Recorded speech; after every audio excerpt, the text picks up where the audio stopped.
Ano mensahe ang kailangan nyong marinig nowadays within 1 week from now?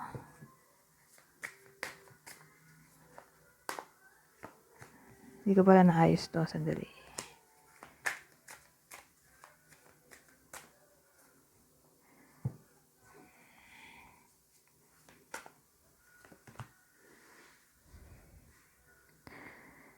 So, anong mensahe ang kailangan nyong marinig kung dito ngayon ay within 1 week from now?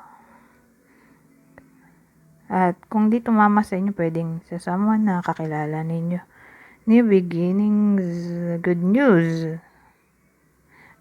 Good news pero refusing to compromise.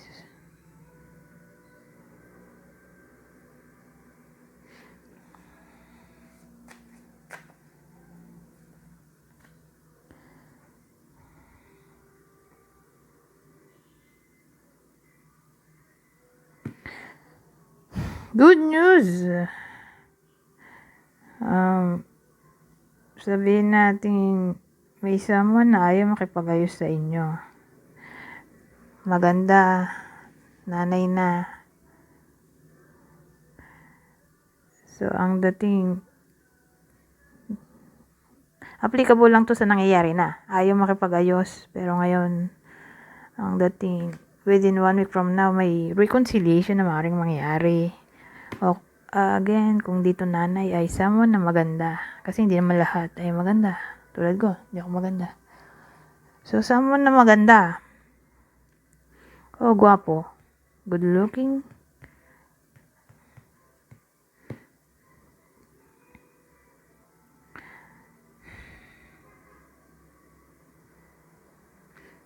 So, yun, naharapin na ang problema.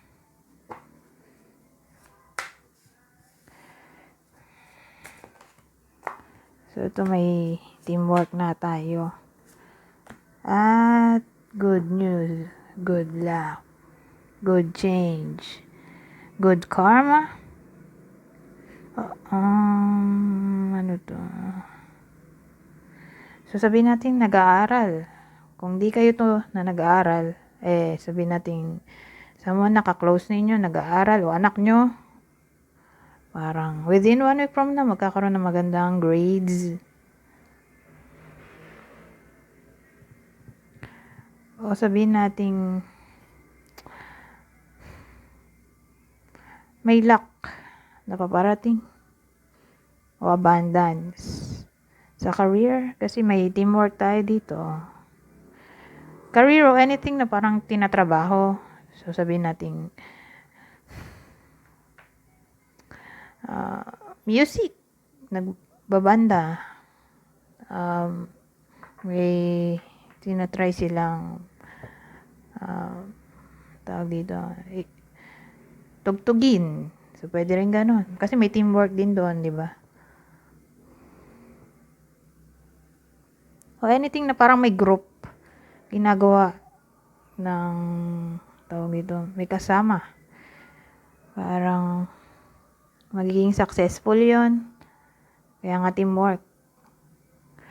O brainstorming. Ibang senaryo. Someone sa past ay maaaring magbalik.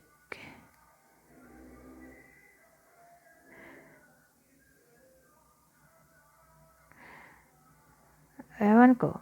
For some reason, babalik yon. Tapos parang may i-offer na something na may kinalaman sa teamwork.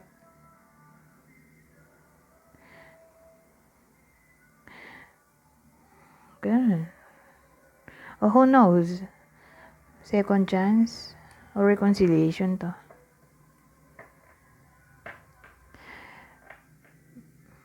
Magkakapera sa hard work. Sabihin natin arawan, commission-based, entrepreneur, freelancer. Ayan, kakapera.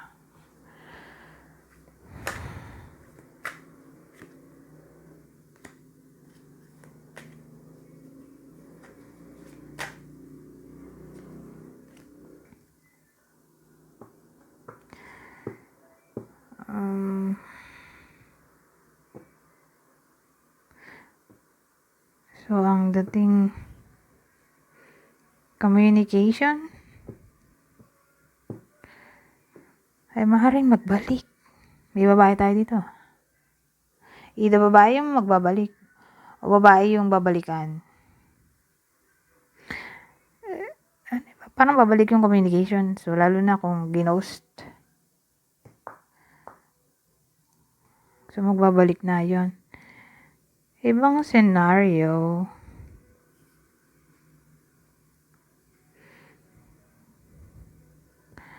Ano to? Brilliant new idea.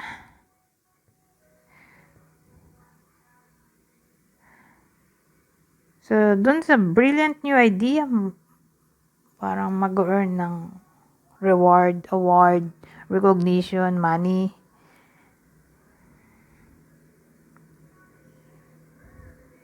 O sa pagiging rebellious o unique. Rebellious, unique.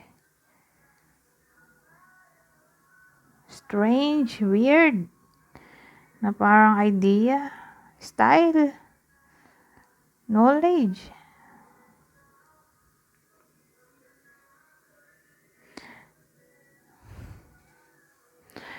Ewan ko, parang dun magkakapera. So, sabihin natin sa fashion, di ba? Pa-weird ng pa-weird. So, dahil pa-weird ng pa-weird, nakaka-catch ng attention. So, ganun. So, sabihin natin music, product, pagkain. Ewan ko. Anything na parang ginamitan ng kakaibang taste.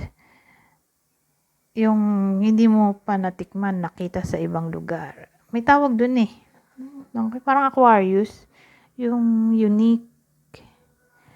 Sa bagay, ano kasi nakita ko si Rebellious eh. Ay, sa bagay, Aquarius din pala to. Ayun oh, may sign ng Aquarius. So, yung parang Aquarian yung energy, masasurprise ka, magugulat.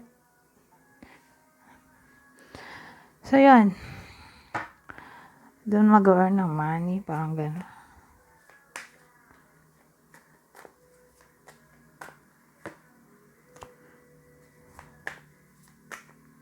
Oh, Aquarius ulit oh.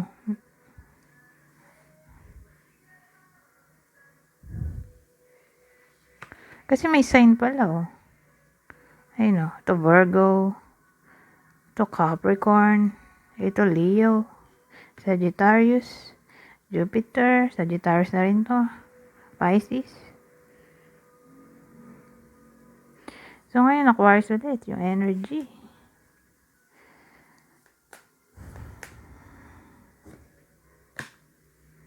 Ito Sagittarius. Venus in Sagittarius siguro. Venus nga ba to? O Mercury. Wala na akong alam sa astrology. Hindi na kasi ako nagbabasa ng ganyan. Kalimutan ko na. Pero Sagittarius na lang.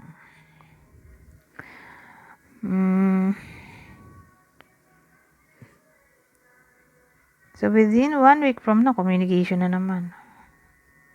Kasi nga Aquarius. Pero ewan ko, sabi nila mga air signs, particular Aquarius, ay madaldal. Pero tingin ko, di naman lahat. Kahit yung mga napanood ko, sa Instagram, alam mo yun, yung reel, na kapag air sign. Sa una lang, madaldal. Pero pag tagal-tagal, hindi na siya madaldal. As in, pag nakikipagkaibigan, ayan. Pero pag naging karelasyon mo na, naging tahimik, di ba? Weird.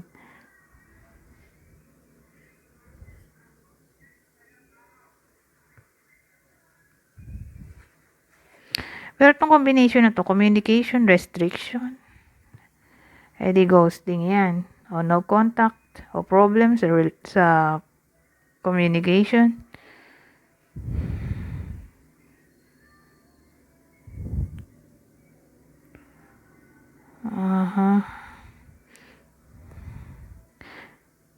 O pwedeng dahil masyadong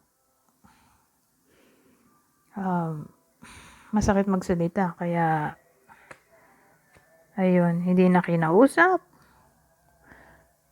o hindi siya aware na ganun pala siya magsalita. So parang na-hurt yung isa, kaya ayun, biglang nawala o hindi na nagparamdam.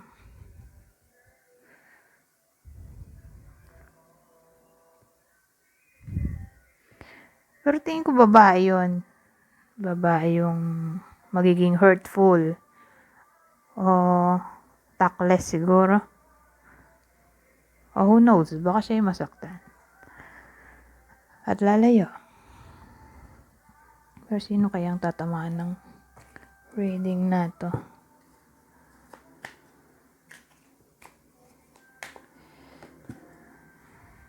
Libra. So, pwedeng may person kayo, Libra.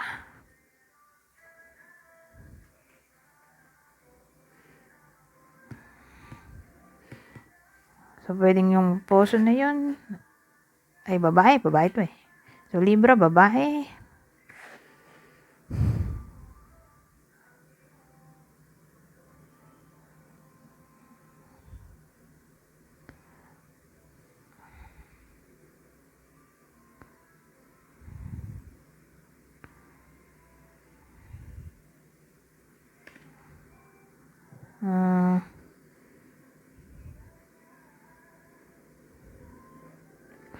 Maisip eh. Libra, babae. So, yun na lang. Isa pa nga.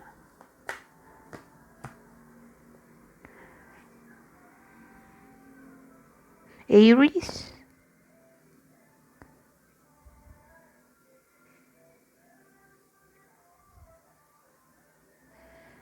Aries.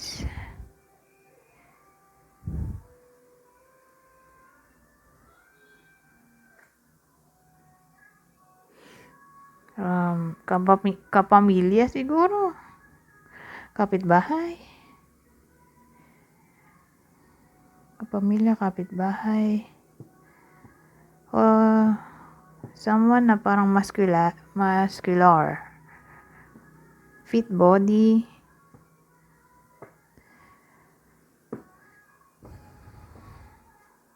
So, pwedeng ganyan. Okay, yung clue.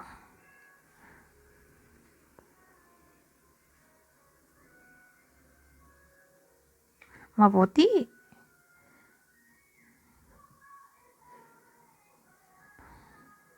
Bilog ang mukha. Okay, may shape, 'di ba? Oval.